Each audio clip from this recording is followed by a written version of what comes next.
les régions montagneuses du Djebel, les fahages représentent un système d'irrigation ancestral d'une ingéniosité remarquable. Ces canaux souterrains ou à ciel ouvert, parfois vieux de plus d'un millénaire, captent l'eau des sources ou des nappes phréatiques situées en altitude pour la redistribuer avec précision jusque dans les cultures en contrebas. Le marché de Nizwa, au cœur d'Oman, est l'un des plus anciens du pays. Célèbre pour son souk aux bestiaux du vendredi matin, il attire éleveurs et curieux venus assister aux ventes traditionnelles de chèvres et de bovins. On y trouve aussi poteries, dattes, épices, encens et les fameux kanjars, poignards traditionnels omanais. Situé près du fort de Nizwa, le marché mêle authenticité et modernité. C'est une immersion unique dans la culture et les traditions omanaises. Le marché couvert de Nizwa abrite aussi une section dédiée aux produits alimentaires, où l'on trouve une spécialité locale remarquable, une pâte d'épices appelée halwa omanaise. Préparée à base de sucre, de safran, de cardamome, d'eau de rose et de gui, elle est longuement malaxée jusqu'à obtenir une texture onctueuse. Servie tiède ou froide, cette douceur symbolise l'hospitalité omanaise. Le souk couvert propose également des dattes, du miel de montagne et des mélanges d'épices artisanaux. Classé au patrimoine mondial de l'UNESCO depuis 1987, le fort de Bala est l'un des plus impressionnants témoignages de l'architecture médiévale omanaise. Situé au pied du Djebel Akhdar, dans la région d'At-Dakhiliya, ce vaste ensemble fortifié reflète l'ingéniosité défensive et le savoir-faire artisanal de la tribu Banu Neban, qui domina la région du XIIIe au XVe siècle. Construit en adobe, briques d'argile crue, le fort s'étend sur plusieurs hectares avec ses hautes murailles, ses tours massives et ses labyrinthes internes. Il était le cœur administratif et militaire d'un important centre d'oasis. La palmeraie d'une oasis omanaise offre un spectacle saisissant, une mer de palmiers dattiers s'étend à perte de vue, irriguée par les anciens systèmes de canaux appelés falages. Ces oasis sont bien plus que de simples havres de fraîcheur, elles sont le cœur battant de la vie rurale en Oman depuis des siècles. Chaque palmeraie abrite une biodiversité précieuse. En plus des dattiers, on y cultive des bananiers, grenadiers, manguiers et diverses herbes aromatiques, dans un équilibre écologique minutieux. L'ombre dense des palmes protège les cultures inférieures de la chaleur accablante. Niché au pied des montagnes Al-Hajar, Al-Amra est l'un des plus anciens villages d'Oman, réputé pour son charme traditionnel et son architecture en pisé. Fondée il y a plus de 400 ans, cette oasis du gouvernorat d'At-Dakhiliya témoigne de l'ingéniosité omanaise dans la construction et la gestion de l'eau. Dans son vieux quartier, les maisons à 2 ou 3 étages, construites en terre crue, se dressent encore fièrement malgré les siècles, certaines sont habitées.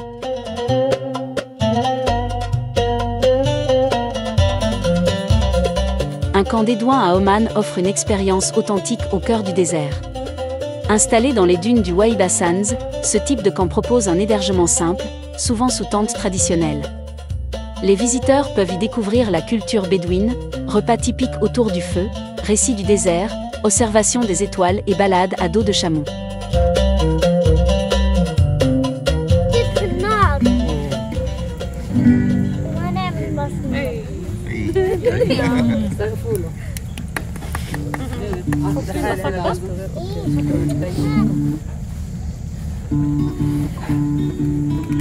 Ras Al-Jin est un cap situé sur la côte et du sultanat d'Oman, dans la région de Sour. Il est mondialement connu pour sa plage, site de ponte majeure pour les tortues vertes, Chelonia mida. Chaque année, des milliers de femelles viennent y pondre entre mai et octobre, attirant de nombreux chercheurs et touristes. La réserve naturelle de Ras Al-Jin protège cet écosystème fragile. Des visites guidées, principalement nocturnes, permettent d'observer les tortues sans les déranger. Les wadis sont des vallées asséchées qui se remplissent d'eau lors des pluies. À Oman, ils forment un élément central du paysage naturel et culturel. Ces lits de rivières temporaires serpentent entre montagnes et déserts, souvent bordés de palmiers et de villages traditionnels. Certains wadis, comme Wadi Shab ou Wadi Bani Khalid, sont célèbres pour leur bassin d'eau claire, attirant aussi bien les locaux que les touristes. On y marche, nage ou s'y repose à l'ombre des falaises. Oman est l'un des rares endroits au monde où plusieurs espèces de tortues marines viennent pondre chaque année. Le site le plus célèbre est Ras Al Ginz, sur la côte est du pays. Entre mai et octobre, des milliers de tortues vertes remontent la plage pour creuser un nid dans le sable et y déposer jusqu'à 100 œufs. Les femelles viennent généralement la nuit, creusent avec leurs nageoires postérieures, pondent, puis recouvrent le nid avant de retourner à la mer. Environ 2 mois plus tard, les bébés tortues émergent et se dirigent instinctivement vers l'eau, exposés à de nombreux dangers. Le phénomène est protégé par la loi omanaise, et le site de Ras Al Ginz est devenu une réserve naturelle. Des visites guidées nocturnes sont proposées dans le respect des animaux, sans flash ni contact. Ce cycle naturel, fragile et millénaire, témoigne de la richesse écologique du sultanat.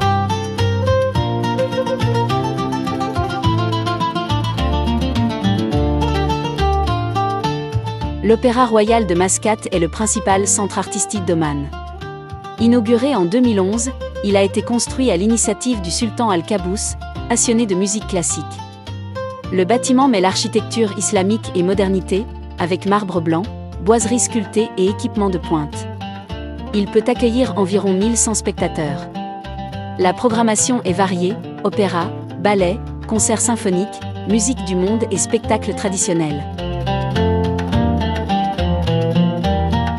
Le Bima Sinkol est une formation géologique spectaculaire située dans le gouvernorat d'Ash-Sharqiya Sud, à environ 120 km à l'est de Mascate, la capitale d'Oman.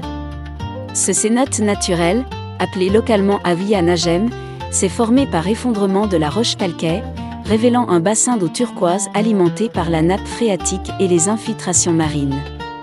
Le cratère mesure environ 50 mètres de large pour 20 mètres de profondeur. Perché au creux des montagnes Al-Hajar, à 2100 mètres d'altitude, le Samaet Resort est un éco-resort unique en Oman, bâtissant ses hébergements en pierres locales et matériaux recyclés, avec villas, chalets et tentes bédouines. Face au Grand Canyon d'Arabie, le resort offre une vue spectaculaire sur le Djebel Shams. On y accède après un itinéraire en partie non asphalté. Blepharopsis mendica est une espèce de menthe religieuse appartenant à la famille des Ampusidae. Présente dans plusieurs régions arides du Moyen-Orient, elle est également observée à Oman, notamment dans les zones rocailleuses et semi-désertiques. Cet insecte est reconnaissable à son corps vert clair à motif blanc, qui lui permet de se camoufler efficacement dans la végétation clairsemée. Bandar al-Kera est une crique isolée située sur la côte nord-est d'Oman, non loin de Mascate. Accessible uniquement par bateau ou via des sentiers escarpés, ce lieu encore préservé attire les amateurs de nature sauvage et de tranquillité. Ses eaux calmes, d'un bleu profond, contrastent avec les falaises brutes qui l'entourent. La zone est idéale pour la plongée libre, la baignade ou simplement pour observer les dauphins parfois visibles au large.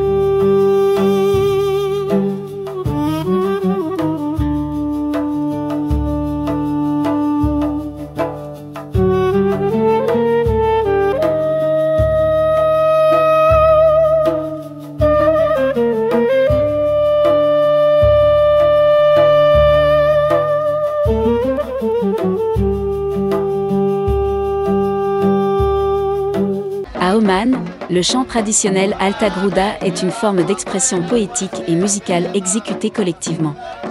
Souvent, une dizaine d'hommes vêtus de blanc, la dijdacha, et portant le kanjar, poignard traditionnel omanais, se tiennent en ligne ou en demi-cercle. Ils entonnent à l'unisson des vers courts et répétitifs, en alternance entre deux chœurs, parfois accompagnés de tambours ou de simples battements de mains. Ce chant bédouin, transmis oralement de génération en génération, rythme les grands moments de la vie, mariage, fête, retour de pêche ou rassemblement communautaire. Son style répétitif favorise la mémorisation, renforce le sentiment d'unité et porte les valeurs de solidarité, d'honneur et de transmission. Altagrouda est reconnu depuis 2012 comme patrimoine culturel immatériel de l'humanité par l'UNESCO. Il incarne l'identité collective des peuples du désert et témoigne de la richesse du patrimoine oral d'Oman.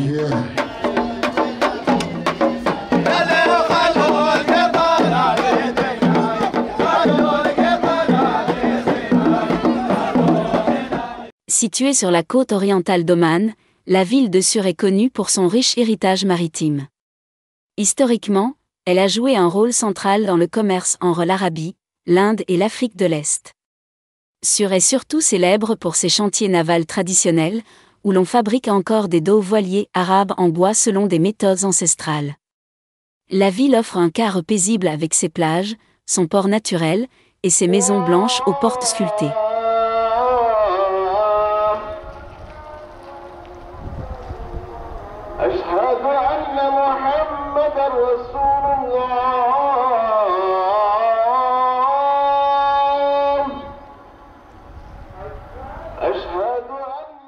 Le fort de Nizwa, situé au cœur du sultanat d'Oman, est l'un des monuments historiques les plus emblématiques du pays. Construit au XVIIe siècle sous le règne de l'imam sultan Insef al-Yaroub, il servait à la fois de défense militaire et de centre administratif. Sa tour principale, massive et circulaire, mesure environ 30 mètres de diamètre et domine la ville. Les marais salants, ou salines, jouent un rôle discret mais essentiel dans certaines régions côtières, notamment autour de la ville de Sour et dans le gouvernorat d'Al-Ousta. Ces zones tirent parti de l'évaporation naturelle de l'eau de mer sous un climat aride pour produire du sel, utilisé principalement pour la consommation locale et la conservation des aliments. Le héron cendré, Ardea cinrea, est un grand oiseau des zones humides, facilement reconnaissable à son plumage gris, sa tête blanche parée de noir, son long bec jaune et ses pattes élancées. Perché dans les montagnes du Hajar, au nord d'Oman, le village de Misfat al-Abrine est un village vieux de plusieurs siècles et célèbre pour ses maisons traditionnelles en pierre ocre, ses ruelles étroites, et son système ancestral d'irrigation phallage. Entouré de plantations luxuriantes de palmiers dattiers, Misfat offre un contraste saisissant avec l'aridité des montagnes environnantes. Birka al-Mouz est un village traditionnel situé au pied du Djebel Akdar, dans la région d'Al-Dakhiliya à Oman. Connu pour ses vastes palmeraies et son système d'irrigation ancestral, le village offre un aperçu authentique de la vie rurale omanaise. Deux vieux quartiers en ruine, Al-Sebani et Al-Makbali, rappellent le passé fortifié du site, avec leurs maisons en pisé et leurs tours de guet. Le fort de Bey al-Redida, restauré, marque l'entrée vers les montagnes du Djebel Akdar. L'oryx d'Oman est une antilope blanche originaire de la péninsule arabique. Disparu à l'état sauvage dans les années 1970 en raison de la chasse excessive, il a fait l'objet d'un ambitieux programme de réintroduction initié par le sultanat d'Oman dès 1982, à partir d'individus élevés en captivité. Le projet a connu un succès initial remarquable, avec la création de la réserve naturelle de l'oryx d'Arabie dans le désert de Wahiba. Le crapaud d'Arabie, Sclerophrys arabica, est une espèce de crapaud endémique de la péninsule arabique, principalement présente à Oman. Il fréquente les zones humides temporaires comme les wadis, les mares et les réservoirs artificiels. Ce crapaud est de taille moyenne, avec une peau verruqueuse brun grisâtre qui lui permet de se camoufler efficacement dans son environnement aride.